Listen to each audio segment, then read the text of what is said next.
आज की अपनी इस हिंदी की कक्षा में आप सभी बच्चों का स्वागत है।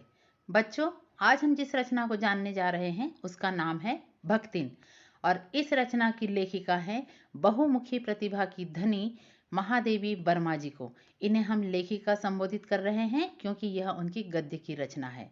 उनके जीवन परिचय पर हम प्रकाश डालें। महादेवी वर्मा जी का जन्म 1907 ईस्वी में फर्रुखाबाद में हुआ था। इनकी प्रारंभिक शिक्षा इंदौर के मिशन स्कूल में हुई।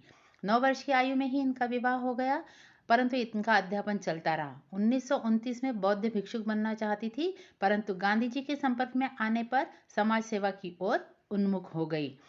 1932 में इन्होंने इलाहाबाद से संस्कृत में एमए की परीक्षा उत्तीर्ण की और प्रयाग महिला विद्यापीठ की स्थापना करके उसके प्रधानाचार्य के रूप में काम करने लगे। मासिक पत्रिका चांद का भी इन्होंने कुछ समय पश्चात संपादन किया।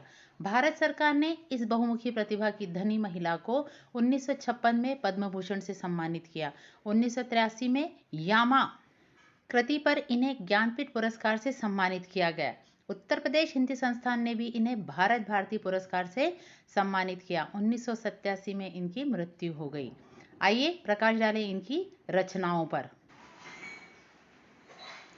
काव्य संग्रह निहार, रश्मि, निर्जा, यामा, दीपशिखा, संस्मरण, अतीत के चलचित्र, स्मृति की रेखाएं, पथ के साथी, मेरा परिवार। निबंध संग्रह श्रृंखला की कड़ियां, आपदा, संकल्पिता, भारतीय संस्कृति के स्वर इत्यादि इनकी प्रमुख रचनाएं हैं।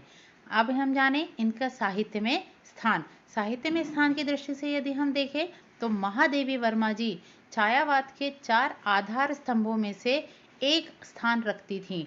इनका साहित्य सेविका और समाज सेविका दोनों ही रूप में इनकी अपनी अनूठी प्रतिष्ठा रही है और इन्हें आधुनिक युग की मीरा के नाम से भी जाना जाता है। बच्चों, इस चहुमुखी प्रतिभा की धनी महादेवी वर्मा जी के जीवन चरित्र को हम यहीं विराम देते हैं। अपनी अगले कक्षा में हम इनकी रचना भक्तिन के सारांश को जानेंगे।